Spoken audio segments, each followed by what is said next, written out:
नमस्कार दोस्तों, आज है 20 नवंबर 2025 और आज के न्यूज़ से जितने भी इम्पोर्टेंट करंट अफेयर्स के क्वेश्चंस बनेंगे सभी को विस्तार से चर्चा करेंगे। तो दोस्तों वीडियो को अंत तक देखिए। लास्ट में हम आपसे एक क्वेश्चन पूछेंगे जिसका जवाब आपको कमेंट बॉक्स में देना है। तो चलिए दोस्तों शुरुआत करते हैं। पहला क्वेश्चन, चाणक्य रक्षा संवाद 2025 के तीसरे संस्करण का आयोजन किस शहर में किया जाएगा? सही आंसर नई दिल्ली, ऑप्शन डी नई दिल्ली। दोस्तों चाणक्य रक्षा संवाद 2025 का तीसरा संस्करण नई दिल्ली में किया जाएगा। यह आयोजन 27 से लेकर 28 नवंबर 2025 तक चलेगा, यानी कि 2 दिनों तक चलेगा। यह संवाद रक्षा मंत्रालय और भारतीय सेना द्वारा centre for land warfare studies के सहयोग से आयोजित किया जा रहा है। इस वर्ष के संवाद का मुख्य विषय है सुधारों से रूपांतरण, सशक्त, सुरक्षित और विकसित भारत, रिफॉर्म टू ट्रांसफॉर्म, सशक्त, सुरक्षित और विकसित भारत। संवाद का उद्देश्य है भारत के रक्षा सुधारों को देश के व्यापक विकास दृष्टिकोण के साथ जोड़ना, जिसका लक्ष्य है 2047 तक विकसित भारत के लक्ष्यों को प्राप्त करना।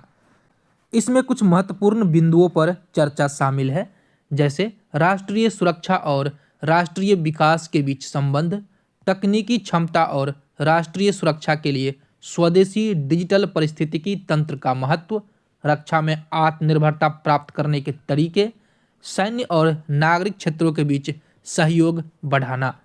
नेक्स्ट क्वेश्चन, जंगली जानवरों के हमले और धान के खेतों में बाढ़ से होने वाले फसल नुकसान को अब किस सरकारी योजना के तहत कवर किया जाएगा? सही आंसर है प्रधानमंत्री किसान सम्मान निधि योजना, ऑप्शन बी प्रधानमंत्री किसान सम्मान निधि योजना। दोस्तों जंगली जानवरों के हमले और कई बार बाढ़ के वजह से फसल बहुत नुकसान होते थे। अब ऐसे नुकसान फसलों को प्रधानमंत्री फसल बीमा योजना के तहत कवर किया जाएगा।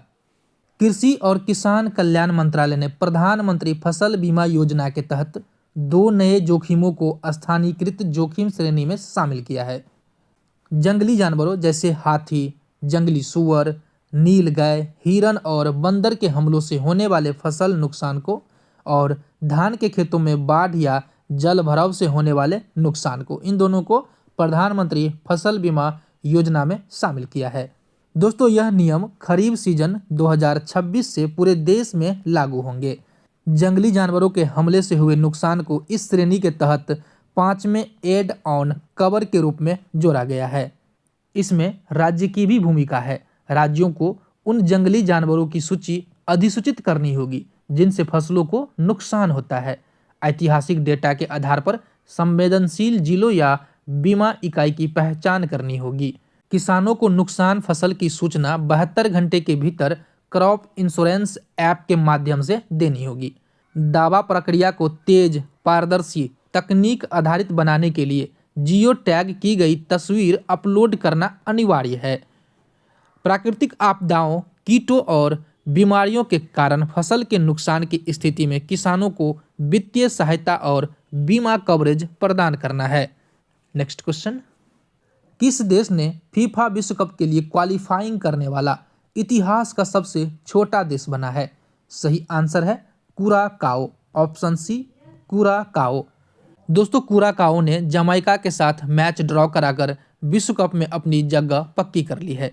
करीब 1,56,000 की आबादी वाला यह कैरेबियन द्वीप राष्ट्र क्वालिफाइंग करने वाला सबसे कम आबादी वाला देश बन गया है। इससे पहले यह रिकॉर्ड आइसलैंड के नाम था, जिसने 2018 में विश्व कप के लिए क्वालिफाइंग किया था, जो कि सबसे कम आबादी वाला देश था। अब हो गया है कुराकाओ। दोस्तों 2026 का फीफा विश्व कप अमेरिका, कनाडा और मैक्सिको में आयोजित होगा। यह पहली बार है जब कुराकाओ विश्व कप में भाग लेगा। कुराकाओ के लिए यह एक बहुत बड़ी उपलब्धि है, खासकर जब यह एक छोटे द्वीप राष्ट्र से आता हो जो अक्सर अपनी खेल उपलब्धियों के लिए सुर्खियों में नहीं रहता है। दोस्तों कुराकाओ दक्षिण कैरिबियन सागर में स्थित नीदरलैंड साम्राज्य का एक स्वायत्त द्वीप देश है। रक्षा और विदेश संबंध नीदरलैंड सरकार की जिम्मेदारी है, जबकि आंतरिक मामलों में इसका अपना स्वयं का स्वायत्त है। यह एबीसी द्वीप समूह, अरूबा, बोनेयर और कुराकाओ का हिस्सा है, जो भौगोलिक रूप से लैटिन अमेरिका के करीब है। इसकी राजधानी बिलेम स्टेड है, जो यहाँ का सबसे बड़ा शहर भी है। यह अपने ऐतिहासिक और रंगीन औपनिवेशिक इमारत के लिए भी प्रसिद्ध है।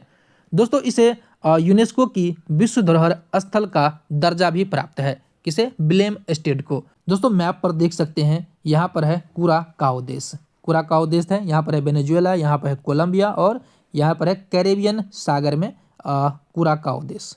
नेक्स्ट क्वेश्चन, किस संस्था ने युवा एआई फॉर ऑल नामक भारत का निःशुल्क राष्ट्रीय एआई शिक्षण पाठ्यक्रम लॉन्च किया है? सही आंसर है इलेक्ट्रॉनिक्स एवं आईटी मंत्रालय, ऑप्शन डी। दोस्तों, इलेक्ट्रॉनिक और सूचना प्रौद्योगिकी मंत्रालय ने भारत एआई मिशन के अंतर्गत युवा एआई फॉर ऑल कार्यक्रम का शुभ आरंभ किया है। यह अपनी तरह का पहला निःशुल्क पाठ्यक्रम है, जिसका उद्देश्य सभी भारतीय, विशेष रूप से युवाओं को आर्टिफिशियल इंटेलिजेंस यानी कि एआई की दुनिया से परिचित कराना है। इस पहल का मुख्य लक्ष्य है भारत में 1 करोड़ यानी कि 10 मिलियन नागरिकों, विशेषकर युवाओं को आर्टिफिशियल इंटेलिजेंस की बुनियादी समझ और कौशल से लैस करना। इसका उद्देश्य एआई शिक्षा को लोकतांत्रिक करना, डिजिटल विभाजन को पाटना और देश के कार्यबल को भविष्य के लिए तैयार करना। दोस्तों, यह 4.5 घंटे का एक स्वगति ऑनलाइन पाठ्यक्रम है। पाठ्यक्रम सफलतापूर्वक पूरा करने वाले प्रत्येक शिक्षार्थी को भारत सरकार की ओर से एक आधिकारिक प्रमाण पत्र मिलता है। यह पाठ्यक्रम सरल भाषा में बनाया गया है और इसमें वास्तविक जीवन के भारतीय उदाहरण शामिल है, जिससे सीखना आसान और मज़ेदार हो जाता है। इस छोटे से कोर्स में 6 मॉड्यूल हैं, जिनके माध्यम से शिक्षार्थियों को सीखने को मिलेंगे एआई क्या है और यह कैसे काम करता है, एआई शिक्षा रचनात्मक और कार्यस्थलों को कैसे बदल रहा है, एआई उपकरणों का सुरक्षित और जिम्मेदारी से उपयोग कैसे करें, भारत में वास्तविक दुनिया के एआई उपयोग के मामले, एआई के भविष्य और नए अवसरों की झलक।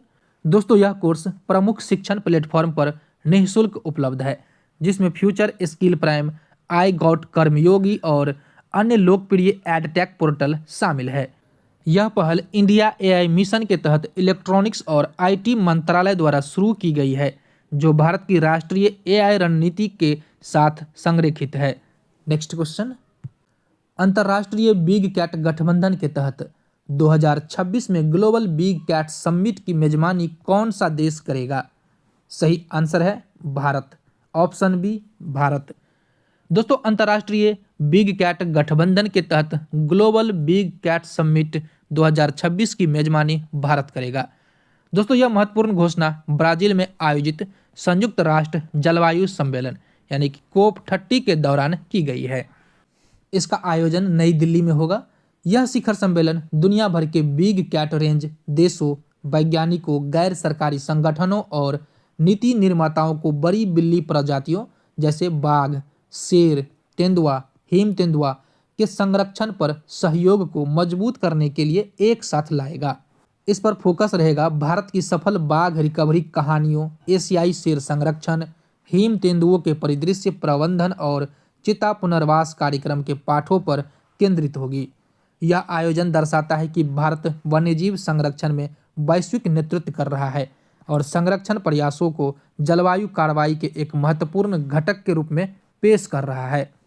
दोस्तों, अंतर्राष्ट्रीय बिग कैट गठबंधन की शुरुआत भारत ने अप्रैल 2023 में प्रोजेक्ट टाइगर के 50 वर्ष पूरे होने के अवसर पर की थी। इसका मुख्यालय भी भारत में स्थापित किया गया है, जिसे मार्च 2024 में केंद्रीय मंत्रिमंडल ने मंजूरी दे दी थी।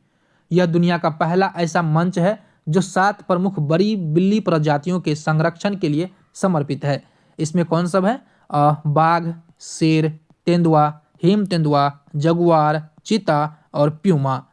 नेक्स्ट क्वेश्चन, भारत का पहला intelligent power platform on a chip किसने लॉन्च किया है? सही आंसर है अजीमुथ एआई और Cyient semiconductors, option B Azimuth AI और साइएंट सेमीकंडक्टर्स। दोस्तों, भारत का पहला intelligent power platform on a chip ARKA-JKT1 Azimuth AI और साइएंट सेमीकंडक्टर्स ने मिलकर लॉन्च किया है। यह अत्याधुनिक चिप है जिसे विशेष रूप से एज एआई, स्मार्ट ऊर्जा और औद्योगिक अनुप्रयोग के लिए डिजाइन की गई है। दोस्तों यह क्या है? यह एक बहुत छोटी सी इलेक्ट्रॉनिक्स चिप है जिसे कंप्यूटर का दिमाग भी कह सकते हैं। इसका नाम ARKA-JKT1 है। इसे किसने बनाया है? इसे दो भारतीय कंपनियों ने मिलकर बनाया है, अजीमुथ एआई और साइएंट सेमीकंडक्टर्स। इसकी खासियत क्या है? यह चिप बहुत कम बिजली इस्तेमाल करती है लेकिन बहुत स्मार्ट तरीके से काम करती है। यह कहाँ इस्तेमाल होगी? यह उन जगहों पर काम आएगी जहां बिजली और डेटा को स्मार्ट तरीके से मैनेज करना होता है। आपके घर में लगे नए बिजली के मीटरों को और ज़्यादा स्मार्ट बनाने में, गाड़ियों की बैटरी को बेहतर तरीके से मैनेज करने में ताकि बैटरी ज़्यादा चले, मशीनों को ऑटोमेटिक और होशियार बनाने में। भारत के लिए यह क्यों खास है? यह दिखाता है कि भारत अब अपने खुद के हाईटेक इलेक्ट्रॉनिक्स सामान बनाने में सक्षम हो रहा है।